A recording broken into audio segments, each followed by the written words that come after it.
La prière ne sert absolument à rien. Vous gaspillez votre énergie. Vous êtes en train de servir les anges déçus. La véritable prière, c'est l'alignement avec l'âme, non l'asservissement de l'ego. Depuis toujours, on vous a berné avec la prière conventionnelle. On vous a formaté à implorer le divin, à vous prosterner, à sangloter, à quémander, à supplier, à marchander avec le sacré comme s'il s'agissait d'un distributeur de souhaits. Imaginez un instant. Toute votre vie, on vous a enseigné à tendre la main vers le ciel, croyant que vos suppliques changeraient le cours de votre destin. Pourtant, réalisez aujourd'hui que toutes ces prières de dépendance n'aboutissent à rien. La prière authentique, c'est fusionner pleinement avec votre être profond. C'est cesser de lutter contre le courant naturel du grand dessein, pour plutôt danser en douceur avec la symphonie vibratoire de votre âme. Fermez les yeux, ressentez. Il ne s'agit plus de combat, mais d'harmonie. Menli Pioli exprimait avec sagesse: l'homme qui règle son existence sur son âme ne réclame jamais, car tout ce qu'il désire véritablement est déjà à sa portée. Voyez-vous, les invocations de supplication, d'imploration n'ouvrent aucune porte. Prier comme un quémandeur, c'est croire que vous savez mieux que votre essence ce qui vous épanouira. C'est laisser l'ego prendre les commandes. Et là réside la véritable faille. L'âme n'obéit pas aux caprices de la personnalité superficielle. Hermès Trismégiste nous enseignait: celui qui tente d'imposer ses souhaits à l'univers ne récolte que tension et douleur. Chaque désir exprimé dans la peur, la dépendance ou l'obsession vous éloigne de votre équilibre naturel. Imaginez-vous comme un arbre. Plus vous résistez au vent, plus vous vous brisez. Mais si vous vous pliez avec grâce, vous survivez, vous grandissez. Votre âme, elle, sait déjà ce que vous aspirez à vivre, car c'est elle qui a tissé votre chemin. Depuis l'enfance, on vous a vendu une image altérée de la loi d'attraction. On vous a incité à visualiser sans relâche, à énoncer des affirmations mécaniques, à formuler des requêtes à l'univers, comme s'il devait se plier à vos désirs. On vous a fait croire que votre ego pouvait régner en maître absolu sur votre destinée. Mais la vérité est bien plus lumineuse. La véritable loi d'attraction n'est pas un art de domination, mais une danse d'alignement. Imaginez. Au lieu de forcer les choses, vous devenez un aimant naturel, attirant exactement ce qui résonne avec votre fréquence intérieure.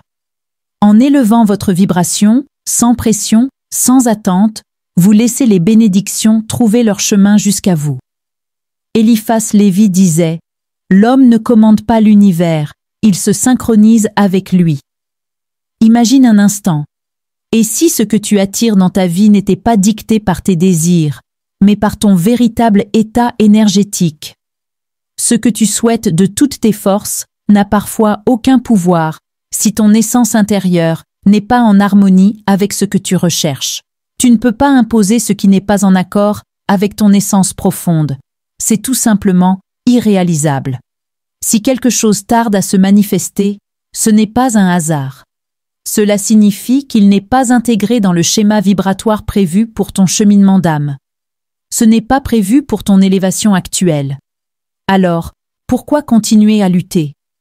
Pourquoi s'acharner à forcer des liens, des opportunités? À chaque tentative forcée, c'est ton cœur qui finit par porter des blessures inutiles. Regarde autour de toi. Combien finissent piégés dans des relations nocives? Tout simplement parce qu'ils insistent au lieu d'écouter les signes. C'est ce besoin de contrôle qui les plonge dans des dynamiques déséquilibrées.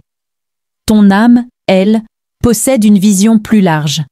Elle perçoit ce que tu ne peux pas encore voir. Elle devine les conséquences de ton insistance et, pour te protéger, elle érige parfois des barrières. Mais, parfois, face à ton entêtement, elle te laisse aller au bout de ton expérience. Elle te permet de heurter les murs que tu refuses de voir. Non pas par cruauté, mais pour t'apprendre. Souviens-toi, ce n'est jamais ton ego qui gouverne véritablement. c'est ton âme qui détient la clé. Toutes les prières murmurées par ton ego restent limitées. Elles ne prennent pas en considération la symphonie subtile de l'univers. Quand tu pries seulement pour toi, sans penser au tout, tu oublies que l'univers ne réagit pas aux simples désirs humains. Il répond uniquement à l'harmonie vibratoire. Tu souhaites l'abondance, mais n'apportes rien qui enrichisse autour de toi? Cela crée un déséquilibre. Tu cherches un amour véritable, sans incarner toi-même cet amour? Encore un déséquilibre. Et chaque déséquilibre, inexorablement, attire une correction. Tu peux pleurer, supplier, élever la voix, rien n'altérera ce principe universel. Seule ton âme choisit ce qui t'est accordé, dans le respect d'un ordre cosmique parfait.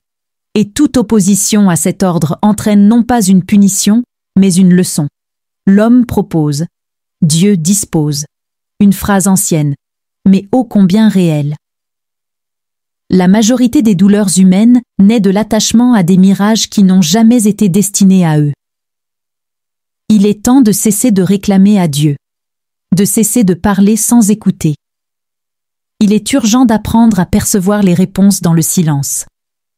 Toutes ces émotions lourdes, attentes, regrets, peurs, viennent obscurcir ton véritable programme vibratoire. Elles sont comme des nuages devant ton soleil intérieur. Les croyances erronées, les dogmes rigides, tout cela freine l'épanouissement de ton âme ici-bas. Et si ton âme ne peut pas se déployer pleinement sur terre, son évolution sera entravée. Et avec elle, ton bonheur. Souviens-toi, chaque instant où tu choisis d'écouter ton âme est un pas de plus vers la véritable liberté. L'homme est un dieu. Réveillez-vous.